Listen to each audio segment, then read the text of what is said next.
Lagu My Way mengiringi video narasi kali ini. And now the end is near, and so I face the final curtain. Sahabat semua, di dalam bernegara tentunya bukan hanya politik isinya, namun ada juga masalah ekonomi, ideologi, pertahanan, budaya, sosial, dan keamanan. Di dalam bernegara bukan melulu memfokuskan kepada siapa yang nanti akan jadi presiden 2024. Partai apa, mengusung siapa. Namun, memahami keekonomian sangatlah penting. Nantinya, di dalam kelolaan bernegara, bagaimana dan apa yang Indonesia harus lakukan. Fakta sejarah, Indonesia itu lebih tua 4 tahun dari Tiongkok. Indonesia berdiri tahun 1945. Tiongkok berdiri tahun 1949. GDP per kapita Indonesia saat ini sekitar 4.300-an dolar. Tiongkok GDP per kapitanya 15.800 dolar. Singapura merdeka tahun 1965, 20 tahun lebih muda dari Indonesia. GDP per kapitanya 59.500 dolar. Indonesia jauh tertinggal.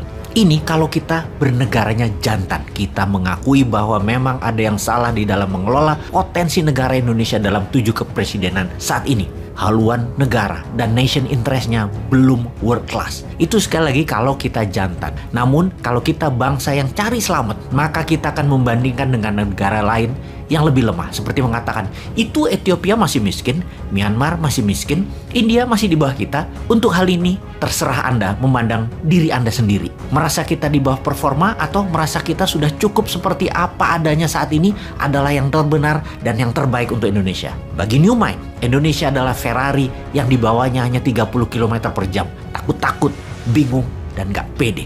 Jadi untuk membuat kita pede, kita mempelajari tentang geoekonomi, mempelajari bernegara dari sisi ekonomi. Kita ke tahun 1080-an sekarang. Masa kejayaannya Mas Boy, lintas melawai, breakdance, musik punk, rambut punk, jazz over shoulder, Walkman, kaset, dan lain sebagainya. Culture pop dan ledakan teknologi baru terjadi di Indonesia dan pastinya terjadi di seluruh dunia. Keceriaan di sisi lainnya ada kegelapan ternyata. Di sisi Amerika Latin, di tahun 80-an adalah tahun bencana. Bahkan Amerika Latin menyebutnya dekade 80-an tersebut sebagai the lost decade. Mengapa?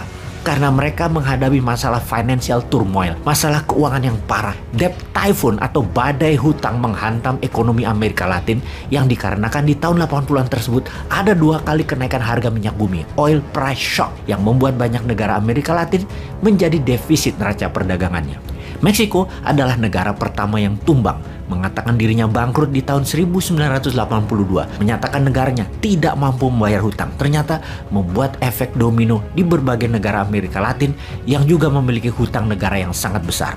Kemudian Brasil menyatakan dirinya bangkrut. Kemudian Chile, Argentina, Kolombia, Venezuela satu persatu ambruk seperti domino. Mereka menghadapi resesi yang dalam, hutang yang menggunung, inflasi yang tinggi, pengangguran meningkat tajam, dan ekonomi yang lambat tumbuhnya bahkan tidak tumbuh. Kita fast forward 3 dekade kemudian. Masa kini, apakah sejarah akan berulang? Kita melihat negara sekitar dunia kita sekarang ini, negara berkembang saat ini banyak yang sedang berjuang berat menghadapi sovereign debt atau krisis menghadapi hutang negara. Salah satunya adalah Sri Lanka. Ekonomi Sri Lanka sudah ambruk, hutang menumpuk, cadangan devisa hanya sisa 1 bulan lagi untuk membeli produk kebutuhan nasional yang tidak bisa diproduksi oleh Sri Lanka. Dan parahnya, Sri Lanka kebutuhan pokok hariannya 60% impor. Ini semua terjadi karena Sri Lanka mismanagement mengelola potensi negaranya. Mereka membelanjakan lebih besar dari pendapatan negaranya. APBN-nya selalu minus. Ditambah lagi ada faktor lain terjadi, memukul negara sejenis Sri Lanka. Efek pandemi selama 2 tahun membuat ekonomi melambat di seluruh dunia. Meningkatnya pinjaman negara-negara yang lemah dan invasi Rusia ke Ukraina mengakibatkan meningkatnya harga minyak bumi dan gas alam serta harga pangan, dan ketersediaan pangan dunia menipis. Apa yang terjadi di Sri Lanka saat ini? Akankah bermutasi membawa efek domino seperti di tahun 80-an, di tahun 1982 di mana diawali dengan Meksiko yang sekarang adalah Sri Lanka? Akankah menjadi mutasi dan menyebar ke seluruh dunia Sri Lanka Way ini? Apakah Sri Lanka merupakan canary in the coal mine? Burung kenari di tambang batu bara? Ini adalah kalimat idiom yang artinya early warning atau peringatan awal akan tanda bahaya. Burung kenari adalah burung yang sering berbunyi di awal tambang batu bara dieksplor yang menandakan kemungkinan bahaya efek sulfur dan kerusakan lingkungan karena batu bara tersebut. Kita ke 9 hari sebelum Rusia menyerbu Ukraina, yaitu tanggal 15 Februari 2022, di mana World Bank memperingati dunia bahwa hutang negara-negara berkembang dalam kondisi krisis karena efek pandemi dan slowdown ekonomi. World Bank menyebutkan 70 negara yang berpotensi menjadi negara paria, negara setengah gagal bayar hutang. 70 negara low income country. Total beban bunganya saja terakumulasi hampir 1.000 billion dolar di tahun 2022 ini. Yang dalam 9 hari setelah pengumuman tersebut, Rusia serang Ukraina yang menyebabkan harga minyak naik. Jaringan distribusi dunia terganggu, harga pangan meningkat, dan ketersediaan pangan terbatas. Hal ini semua membuat analis perekonomian sulit melihat sisi terang ekonomi di tahun 2022 ini. Di bulan Maret, kembali PBB mengumumkan ada 107 negara yang kena imbas salah satu dari 3 masalah dunia. Apa saja 3 masalah dunia tersebut? 1. Kenaikan harga pangan. 2. Kenaikan harga energi. Dan ketiga, kondisi perekonomian dalam negeri yang berat seperti inflasi meningkat, banyaknya pengangguran, dan lain sebagainya. Dari 107 negara yang bermasalah tersebut, mereka mewakili 1,7 miliar manusia alias 20% populasi dunia. Dari 107 negara yang kena pengaruh satu di antara 3 masalah, ada yang menarik. Ada 69 negara di dalamnya yang menghadapi ketiga masalah tersebut sekaligus, yaitu masalah pangan, masalah energi, dan masalah keuangan. Jadi 69 negara tersebut bisa seperti Sri Lanka, yaitu 25 negara ada di Afrika, 25 negara ada di Asia Pasifik, dan 19 negara di Amerika Latin.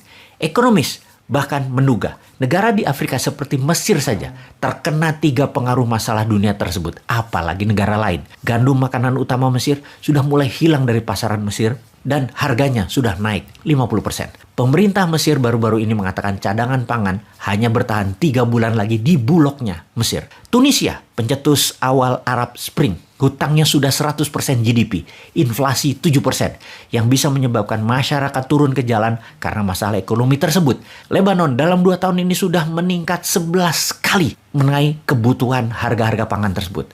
Kemudian mata uang Lebanon, pound, turun nilainya hingga tinggal 10% dan hutang negara tersebut 360% dari GDP. Parahnya lagi, Lebanon pengimpor gandum 80% dari Ukraina yang sekarang nol. Tidak ada supply lagi, Lebanon sudah kekurangan pangan. Cerita tadi akan terus panjang, data akan terus bertambah. Namun, moral of the story-nya, apakah Indonesia melihat peluang di sini? Apakah kita bisa menjadi negara global player? Apakah kita masuk negara yang bermasalah sebentar lagi? Anda yang bisa menjawab itu semua, sahabat.